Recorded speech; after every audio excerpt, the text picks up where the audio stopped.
साधना क्या होती है? आगे साधना करने से हमें प्राप्त क्या होता है, मिलता क्या है? बहुत सारे भक्त लोग बोलते हैं कि गुरु महाराज हम साधना कर रहे हैं, बाबा की कृपा प्राप्त करने की कोशिश कर रहे हैं, हम बाबा की कृपा के लिए साधना कर रहे हैं, उससे मिलता क्या है? साधना से दर्शन होते हैं भगवान के? तो आज इसी बात पे बात करेंगे कि साधना से होता क्या है। साधना, पहले सबसे पहले पहला सवाल कि साधना क्या है, उसके बाद उस साधना को करने से क्या क्या मिलता है, साधना को करने से क्या क्या होता है, आज इसी बारे में बात करेंगे हम इस वीडियो के अंदर। तो चैनल को सब्सक्राइब कर दीजिए जल्दी से, बेल आइकन दबा दीजिए, शेयर कर दीजिए और घर घर तक बाबा गुरु गोरखनाथ की, बाबा जहार महाराज की जो अलख है उसको जगाने का कार्य करते रहिए। तो जल्दी से इस वीडियो को देखते रहिएगा, साथ बनाए रखिएगा।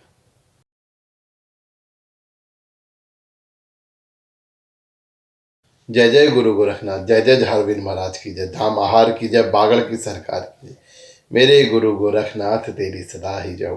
तो दोस्तों, आज हम बात करने वाले हैं इस चैनल पर चेला गोरख का, जो ये यूट्यूब चैनल है। बहुत दिनों बाद हम लगातार वीडियो लेकर आने की कोशिश कर रहे हैं और जैसे मैंने आपसे कहा था, दिवाली के बाद एक हफ्ते बाद हम लोगों ने वीडियो स्टार्ट की हैं और अब हर हफ्ते सोमवार, बुधवार, शुक्रवार, इतवार यानी कि रविवार, ये 4 दिन वीडियो आया करेगी हर हफ्ते।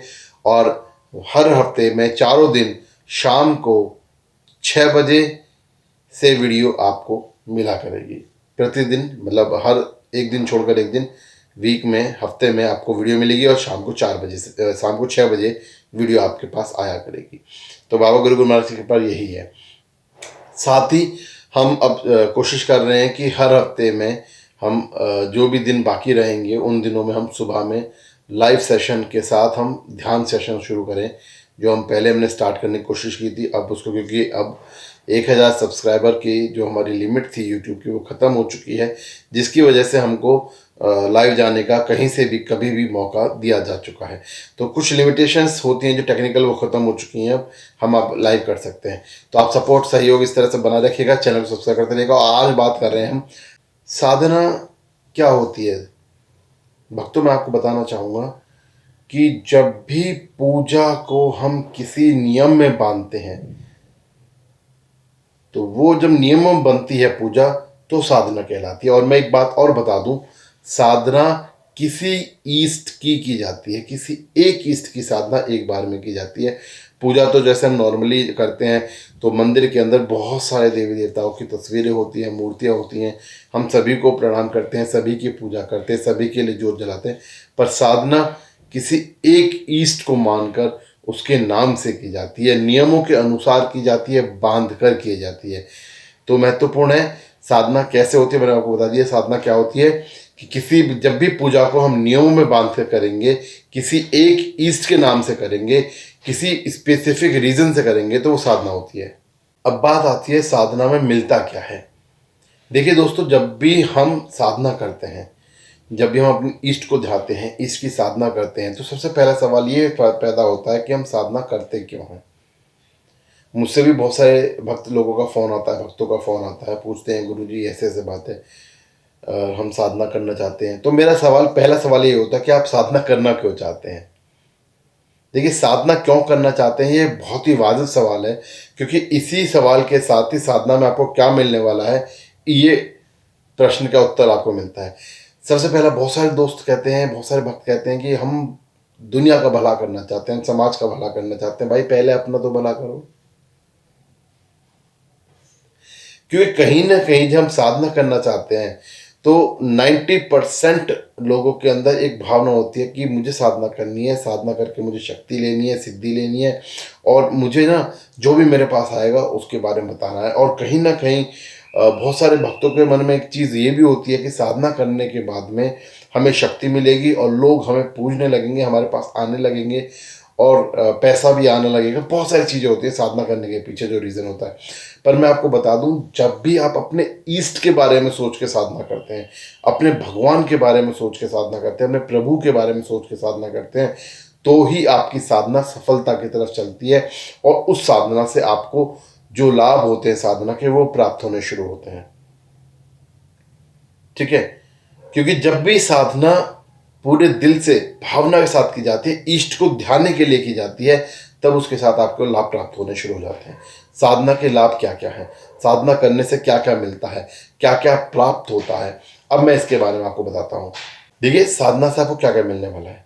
सबसे पहला, साधना करने से जो आपको पहला गुण मिलने वाला है, पहली चीज मिलने वाली है, वो है सिद्धि।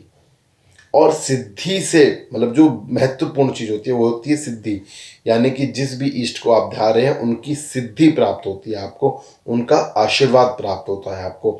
और उससे भी पहले जो चीज आपको प्राप्त होती है साधना से, वो होता है आपके अंदर विवेक का पैदा होना, आपके अंदर संतोष का पैदा होना। जब भी आप किसी इष्ट की साधना करते हैं तो आपके अंदर विवेक आ जाता है, आपके अंदर संतोष आ जाता है।